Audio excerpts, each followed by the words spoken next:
یا رب لک الحمد کما ینبغی لجلال وجہک وعظیم سلطانک۔ اللہم صل علی سیدنا و مولانا محمد وعلی آل سیدنا و مولانا محمد وعلی اصحاب سیدنا و مولانا محمد وبارک وسلم علیہ۔ ما بعد فاعوذ باللہ من الشیطان الرجیم، بسم اللہ الرحمن الرحیم۔ والتین والزیتون وطور سینین وهذا البلد الأمین، لقد خلقنا الإنسان في أحسن تقویم ثم رددناه أسفل سافلین إلا الذين آمنوا وعملوا الصالحات فلهم أجر غير ممنون فما يكذبك بعد بالدين أليس الله بأحكم الحاكمين صدق الله مولانا العظیم۔ سامعین گرامی، قرآن مجید کی ایک بڑی مشہور اور معروف سورت جو مجھے توقع ہے کہ آپ میں سے بہت سے افراد کو زبانی یاد ہوگی اور بہت سے لوگ اسے کئی بار باجماعت نمازوں میں سن چکے ہوں گے یا تلاوت قرآن کے درمیان اس کی تلاوت کر چکے ہوں گے، لیکن ہماری ضرورت یہ بھی ہے کہ ہم اللہ رب العزت کی ہر بات کو پوری توجہ کے ساتھ سمجھنے کی کوشش کریں، اور جو بات سمجھ میں آ جائے تو پھر اسے اپنی زندگی کا حصہ بنانے کے لیے جدوجہد اور محنت کریں، کیونکہ ہر بات کا آغاز سمجھنے سے ہی ہوتا ہے، اور سمجھنے کا آغاز غور و فکر سے ہوتا ہے۔ آدمی کسی بات کی طرف توجہ نہ دے تو ہزارہا صورتیں، ہزارہا باتیں، ہزارہا واقعات ہماری نظر کے سامنے سے گزر جاتے ہیں اور ہمیں یاد بھی نہیں رہتے، کیونکہ دھیان اس طرف نہیں ہوتا۔ قرآن کی بہت ساری صورتیں جو ہم روزمرہ کی عبادتوں میں پڑھتے سنتے رہتے ہیں، اگر کبھی دھیان دیں تو اس کا منظر ہی بدل جاتا ہے، انسان کی طبیعت پر اس کا اثر ہی تبدیل ہو جاتا ہے۔ دھیان نہ دے تو وہ محض ایک عادت کے طور پر تلاوت ہوئی، نماز کی رکعت ادا ہوئی، بات ختم ہو گئی۔ اس اعتبار سے مشہور صورتوں میں سے ایک صورت آپ کے سامنے تلاوت کی گئی ہے، اس وجہ سے بھی کہ اس میں بہت ساری حکمت کی ایسی باتیں ہیں جو واقعی ہمارے غور و فکر کا ذریعہ بننا چاہیے، اور اس وجہ سے بھی کہ یہ وہ صورت ہے جس میں انسان کا اور انسان کے خالق کا اور اس کے مقصد تخلیق کا ایک بہت مختصر اور جامع انداز میں ذکر کیا گیا ہے، اور اس کا آغاز بہت ساری صورتوں سے ذرا ہٹ کر ایک منفرد انداز میں کیا گیا۔ اللہ رب العزت نے اس صورت کا آغاز دو پھلوں کے ذکر سے کیا ہے، اور وہ محض ذکر نہیں ہے بلکہ قسم کے طور پر ان کو بیان کیا۔ اللہ رب العزت فرماتے ہیں والتین، قسم ہے انجیر کی، والزیتون، اور قسم ہے زیتون کی۔ یہ دونوں لفظ ہی انسان کو ایک لمحے کے لیے تو روک لیتے ہیں کہ اتنا بڑا رب اور اتنی بڑی کائناتوں کا خالق اور چلانے والا، اتنا بڑا حکمران، اتنا بڑا بادشاہ اور اپنی گفتگو کا آغاز انجیر اور زیتون کے ذکر سے کر رہا ہے، لیکن حقیقت میں اللہ رب العزت کی طرف سے کیا جانے والا اور بتایا جانے والا ایک عمل اور ایک کام یا ایک بات، کوئی ایک بات بھی ایسی نہیں ہے اور کوئی ایک عمل بھی ایسا نہیں ہے جس پر انسان غور کرے اور حیرت کی دنیا نہ کھل جائے اس کے سامنے۔ ہر چھوٹی سے چھوٹی چیز کے پیچھے حکمتوں کا ایک دریا ہے اور حیرت کا ایک جہان ہے کہ جس میں ہر قدم پر اللہ اکبر، سبحان اللہ، الحمدللہ کہنے کو جی چاہتا ہے۔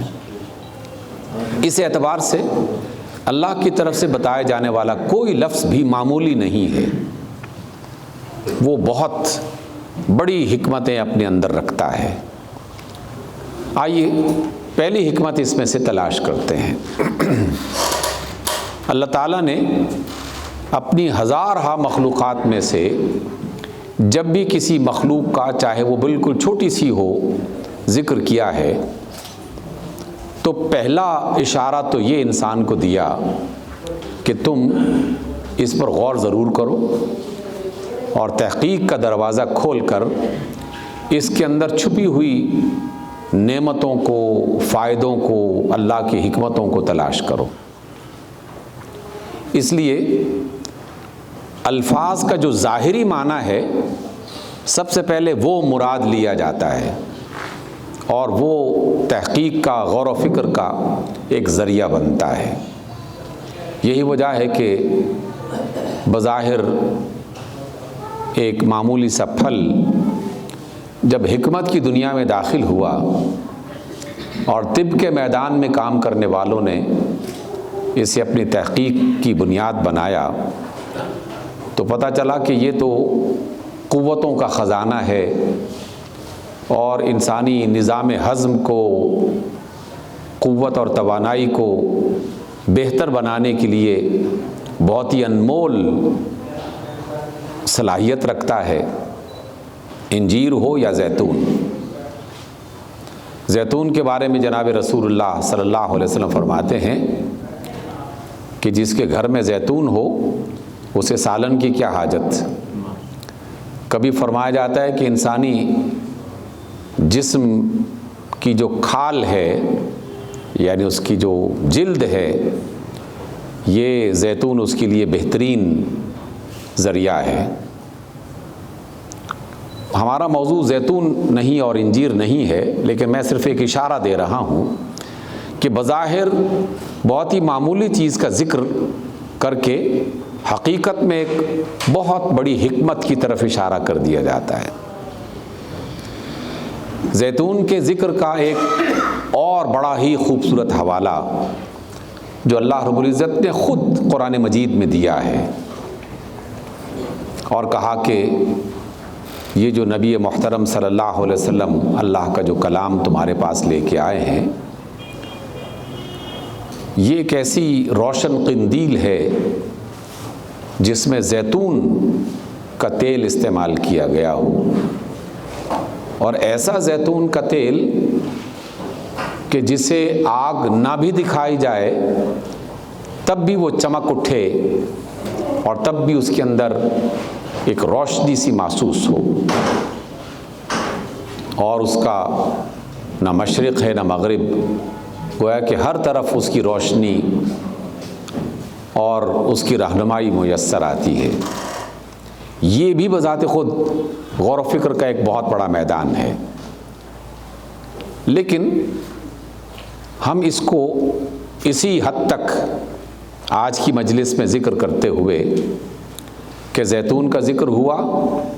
تو زیتون میں انسانی جسم کی توانائی کے لیے، اس کو صاف ستھرا رکھنے کے لیے، اس کی لذت کے لیے اللہ نے بہت کچھ رکھا ہوا ہے۔ انجیر کا ذکر ہوا تو دنیا بھر کے جو ہربل کے ماہرین ہیں، طب کے ماہرین ہیں، وہ یہ کہتے ہیں کہ یہ بھی قوتوں کا اور توانائی کا خزانہ ہے، اور معدے کے نظام کو بہتر بنانے کے لیے اس کے اندر بے شمار خوبیاں پائی جاتی ہیں۔ اللہ تعالیٰ ایک اشارہ دیتا ہے اور پھر اس میدان سے تعلق رکھنے والے ماہرین اس اشارے کو بنیاد بنا کر انسانوں کے لیے فوائد کی ایک دنیا کھول دیتے ہیں، پھر اپنے اپنے تجربات کی بنیاد پر لوگوں کی رہنمائی کی جاتی ہے۔ لیکن یہاں اس پہلی آیت میں زیتون کا اور انجیر کا جو ذکر ہے، اس کا تعلق در حقیقت ایک خاص علاقے کو بیان کرنا، اس کا تعارف کروانا، اور علاقے میں ایک بڑی ہستی کو بنیاد بنا کر ایک حکمت سکھانا مقصد ہے۔ سرزمین عرب کے رہنے والے جانتے ہیں کہ عرب کے علاقوں میں سب سے زیادہ زیتون یہ دمشق کے علاقے میں، بیت المقدس کے علاقے میں اور اس کے آس پاس جو موجودہ اردن اور اس سے منسلک جو چھوٹے بڑے ممالک ہیں، اس سرزمین میں یہ سب سے زیادہ پایا جاتا ہے۔ اور انجیر کی کثرت شام کے اس بالائی علاقے میں ہے جہاں جناب ابراہیم علیہ السلام پیدا ہوئے، جہاں جناب نوح علیہ السلام طوفان کے بعد جو ہے وہ آباد ہوئے اور ان کی نسل آگے بڑھی۔ اس وجہ سے جب بھی انجیر کا ذکر عرب دنیا میں علم اور ادب کے حوالے سے کی جائے تو سرزمین انجیر یہ شام کا وہ بالائی علاقہ مراد لیا جاتا ہے جہاں جناب نوح علیہ السلام اور جناب ابراہیم علیہ السلام جیسی عظیم شخصیات اور ہستیاں پیدا ہوئیں۔ اور جب بھی بیت المقدس کے حوالے سے زیتون کا ذکر کیا جائے تو بیت المقدس جو ہے وہ جناب مسیح علیہ السلام، جناب زکریا علیہ السلام، جناب مریم علیہ السلام، ان کا تعارف ہمارے سامنے پیش کرتا ہے۔ اس لیے بیشتر مفسرین کا یہ اتفاق ہے کہ رب ذوالجلال نے انجیر اور زیتون کا ذکر کر کے در حقیقت شام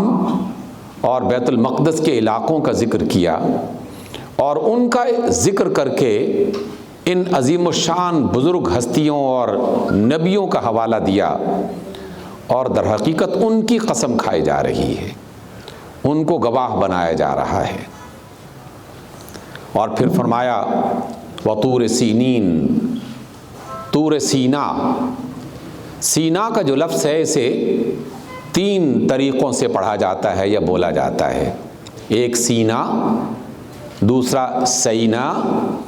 اور تیسرا سینین۔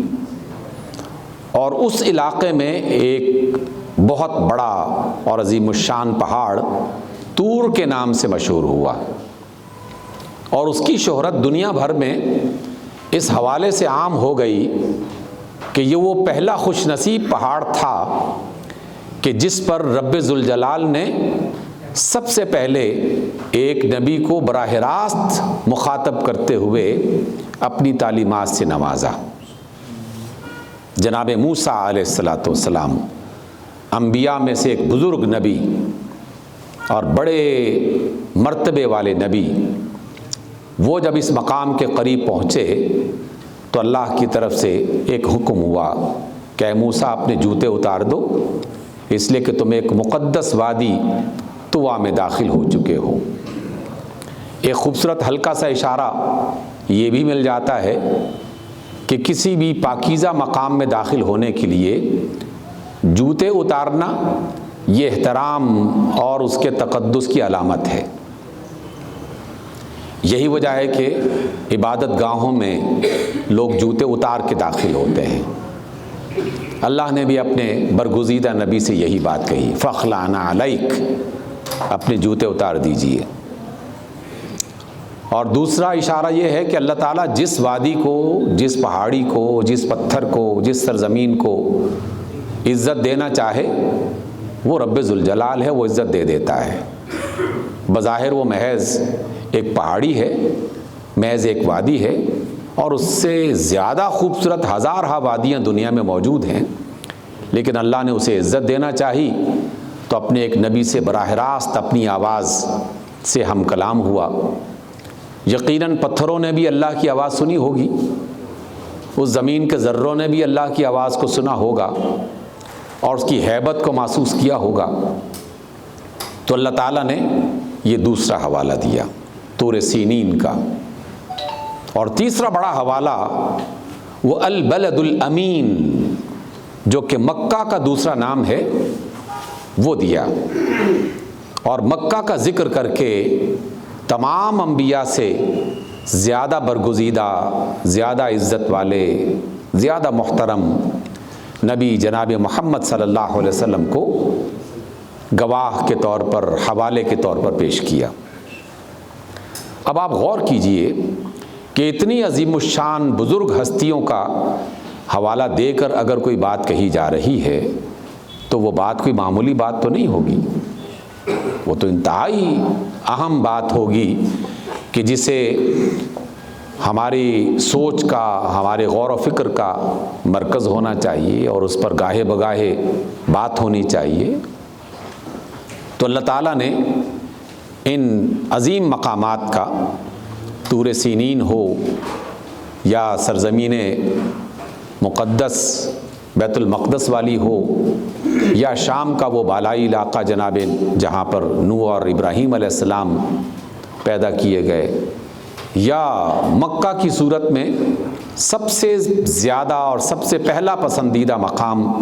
اور سب سے زیادہ پسندیدہ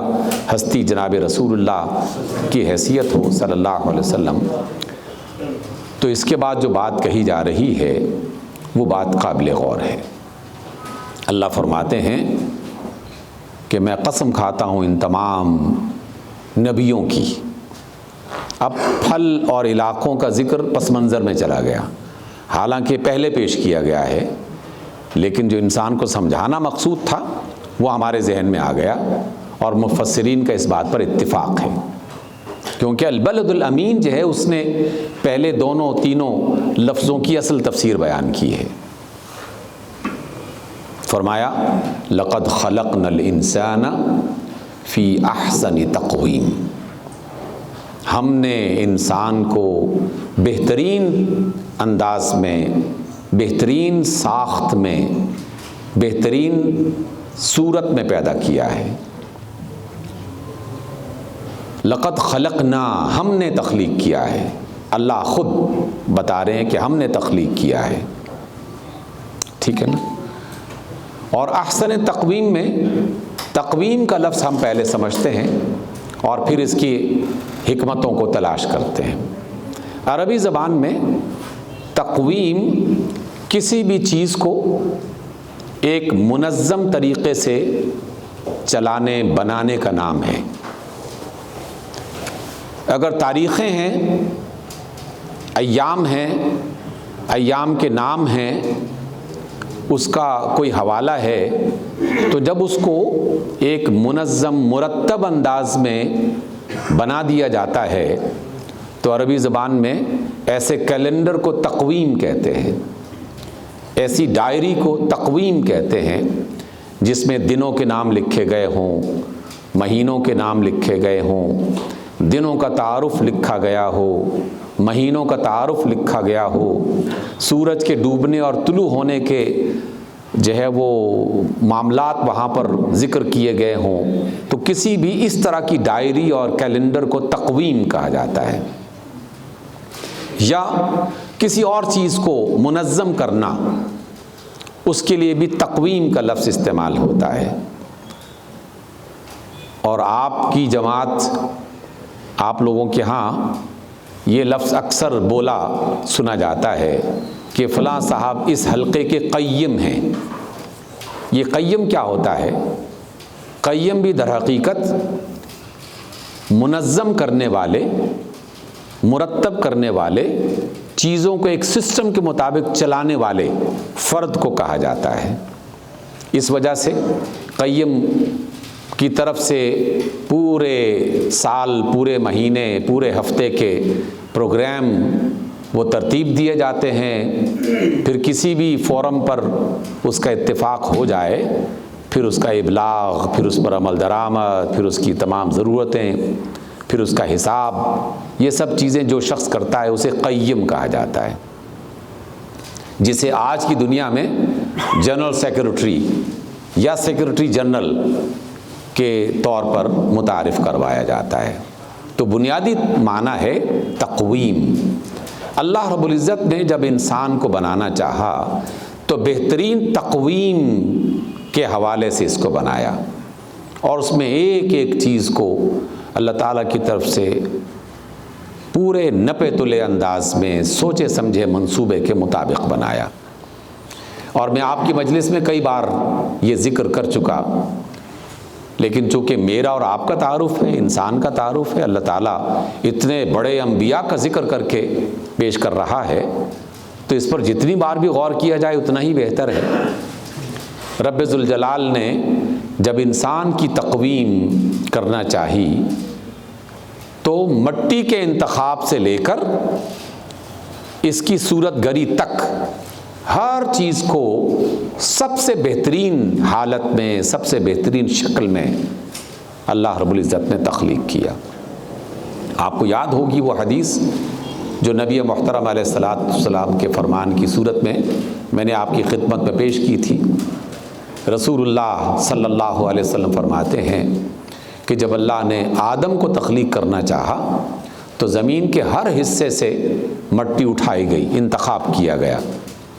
اور تمام مٹیوں کا جوہر بنایا گیا، اور جوہر سے انسان کا پتلا بنایا گیا۔ گویا کہ تمام قسم کی مٹیوں کا خلاصہ اور ان کی خوبیاں اور اس کی صفات تخلیق انسان کے پہلے عمل میں، یعنی اس کے پتلے بنانے کے عمل میں اللہ رب العزت نے استعمال کیا۔ احسن تقویم کی یہاں سے بنیاد پڑتی ہے۔ تو مٹی کا پتلا بنانا تو مقصد نہیں تھا، اس مٹی کے پتلے کو وہ مقام دینا بھی اللہ تعالیٰ کے اس منصوبے کا حصہ تھا کہ جس میں جو صلاحیت اس میں رکھی گئی وہ دیگر مخلوقات کے مقابلے میں کہیں بہتر تھی، کہیں زیادہ اچھی تھی۔ بظاہر دیکھا جائے تو عقاب کی نگاہ اور کبوتر کی نظر انسان کی نظر سے کئی 100 گنا زیادہ ہوتی ہے، لیکن اس کی نظر جس بنیاد پر اور جتنے انداز میں اللہ نے تخلیق کر دی بس وہ اتنی ہی رہتی ہے۔ لیکن انسان کی نظر صرف نظر نہیں ہے، بلکہ اس نظر کے پیچھے عقل اور شعور کی ایک ایسی فورس اللہ تعالیٰ نے لگا دی کہ جس فورس کو استعمال کرتے ہوئے، جس طاقت کو استعمال کرتے ہوئے انسان اپنی محدود تھوڑی سی نظر کو کئی لاکھ گنا بڑھا سکتا ہے، اور انسان نے بڑھا کے دکھا دیا۔ آج سے چند 100 سال پہلے تک انسان محض چند میٹرز تک، چند کلومیٹرز تک دیکھ سکتا تھا، لیکن اب انسان سمندر پار بھی دیکھ سکتا ہے، ستاروں کی دنیا میں جھانک رہا ہے، چاند پر موجود ہلچل اس کی نگاہ میں آ رہی ہے۔ تو نظر کی یہ طاقت نہ عقاب کو میسر آئی، نہ کبوتر کو میسر آئی، انسان کو میسر آئی۔ اور یہ تو میں صرف چند ایک مثالیں غور و فکر کے لیے دروازہ کھولنے کے حوالے سے پیش کر رہا ہوں۔ سماعت، انسان کی سماعت کیا ہے؟ آج کل کی اس آباد دنیا میں آپ جہاں پر موجود ہیں، راولپنڈی میں 7 والی گلی میں کوئی بندہ اذان دے تو سنائی نہ دے، لیکن لاؤڈ سپیکر پر آواز آئے تو کئی کلومیٹر تک پہنچ جاتی ہے، اور اسی آواز کو آپ اس نیٹ کے گھوڑے پر سوار کر دیں تو پوری دنیا میں سنائی دیتی ہے۔ تو سماعت کی طاقت انسان کو جو دی تو اس کے پیچھے بھی عقل، شعور، وہ فورس لگا دی۔ نقطہ یہ سمجھنا ہے کہ اللہ تعالیٰ کی عطا کردہ کسی بھی طاقت کو اگر انسان اپنے شعور کے مطابق بڑھانا چاہے اپنی عقل کے ذریعے سے بڑھانا چاہے تو وہ اسے 1000 گنا بڑھا سکتا ہے۔ اگر دیگر قومیں بڑھا سکتی ہیں تو ہم کیوں نہیں بڑھا سکتے؟ تو ہمیں بھی بڑھانا چاہیے۔ پہلا اشارہ یہ کیا گیا کہ اللہ کی طرف سے جہاں انسان کو عظیم بنایا گیا ہے تو وہ عظیم محض ذکر نہیں ہے، حقیقت ہے۔ لیکن انسان کو پابند بنایا گیا ہے کہ اگر وہ عقل استعمال کرے گا تب اس کی طاقت اور توانائی میں اضافہ ہوگا۔ عقل استعمال نہیں کرے گا تو میری نگاہ چند میٹر سے زیادہ نہیں دیکھ سکے گی، میری سماعت چند گز کے فاصلے سے آواز سن سکے گی، اس سے آگے نہیں بڑھ سکے گی۔ اگر میں نے عقل اور شعور کو استعمال کیا تو میں بہت دور تک دیکھ بھی سکوں گا اور بہت دور سے سن بھی سکوں گا۔ اور یہی قیاس کرتے ہوئے دیگر صلاحیتوں کے حوالے سے تعلیم دی جا رہی ہے۔